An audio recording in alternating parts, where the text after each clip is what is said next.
but it is also suffering. Now let's come to the last, which is nuclear, which is really in focus here.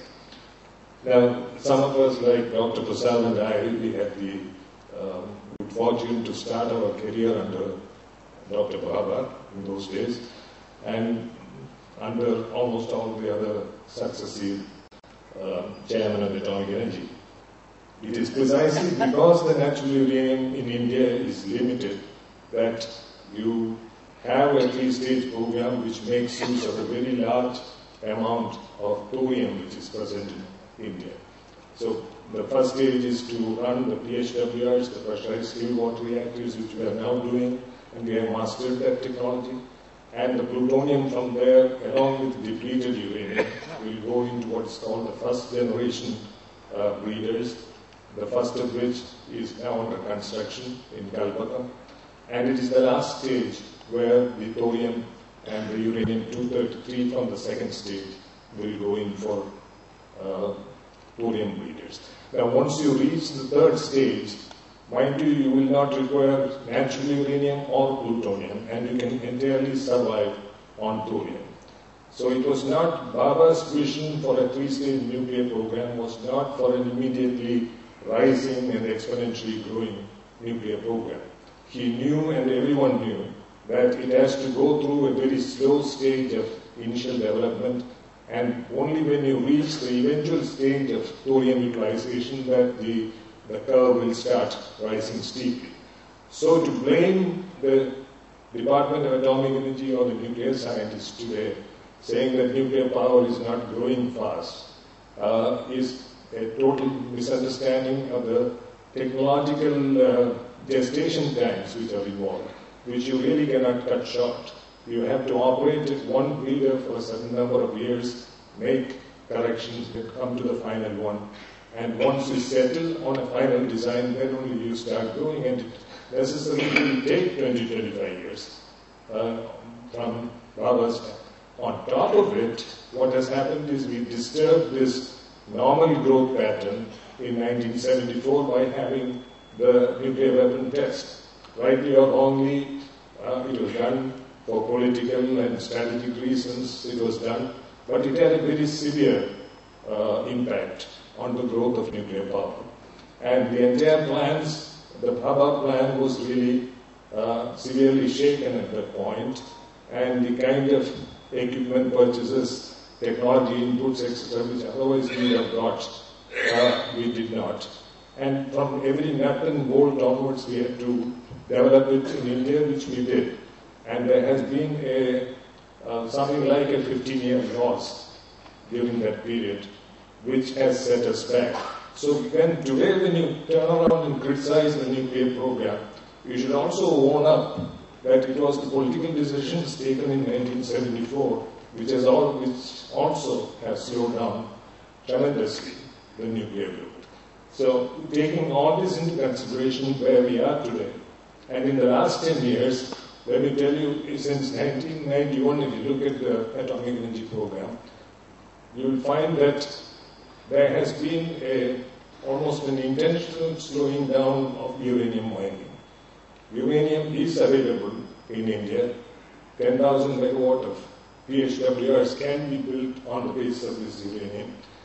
But from the time that Dr. Manmohan Singh came as finance minister in 1990, that period onwards, there has been a de-emphasis on the indigenous nuclear program, saying that there is plenty of already mined uranium and there is no need to open any new mines. So maybe it was financially short-sighted approach, but it is beginning to hurt today. Today there is a shortage of uranium, and because of that, the PHWRs, the reactors of ours, are operating at lower capacity factor. It is merely because the necessary financial inputs and encouragement for mining out the already available uranium, which is under the ground, that has not been mined out. And I must here admit that it is Kapotka in the last 3 years who has again revived that program and is bringing it back. But today the situation is we have excellent reactors which at one point 3 years ago have been operating at 90% capacity utilization, which Perth-Force is operating today at 45% and 50% capacity utilization, merely because we just do not have enough uranium to keep feeding these reactors. This situation will come back to normal only in about 5-6 years' time. And during this time, there will be a slowdown of nuclear power. It is one thing to say 4,000 megawatt of installed power, but what is coming out of it is 4,000 into about 0.5, which is 2,000 megawatt today, because of lack of uranium. Because of lack of uranium, for reasons of administrative reasons of not supporting financially the program, not supporting it and encouraging it. And I must say that none of the atomic energy bosses in the last 2 or 3 of these chairmen never really pushed the case. They could have put their foot down to the Manmohan Singhs and others and said that, look, I think these are the impacts on the program and you must do it. I don't see any evidence of that having been done. Everybody started looking west. Said, we may be able to get around it, buy uranium from outside, etc. So, in a way, the Bhava plant was beginning to get sabotaged over the last 10 years. And what you are now seeing is the end of that sabotage process in going in for these deals. And to say that nuclear power is doing badly. Let me just give you the cost comparison. I think others mentioned it. If you look at the capital cost, and I'm actually quoting from Prabir Purkayastha's paper, which is latest in a series of other data which is available, they all match. The coal stations today, you can, with the interest during construction, everything taken into account, it comes to about 3.7 crores per megawatt. The capital cost of the plant. The domestic PHWRs, the ones we have made, is about 7.4 crores, almost 2 times, 7.4 crores per megawatt. And the imported reactors today would be about 11.2 crores per megawatt. So it's about a factor of 2 is PHWRs and factor of 3 is the imported reactors.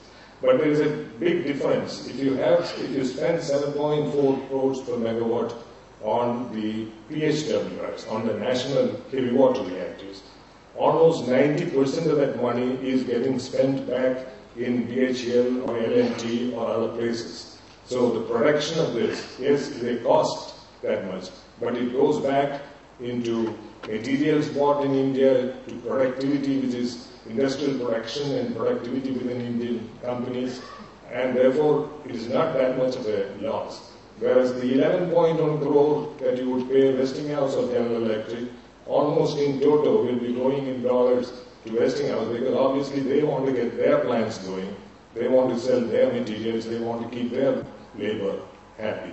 So I think there's a major difference. This is never factored into a cost estimation done by us. There is a hidden cost of loss of labor productivity, loss of jobs. BHEL's nuclear manufacturing sector having to be closed out while we keep buying from Westinghouse's plants abroad. I think all this has to be brought in. It has never debated. It is never costed out.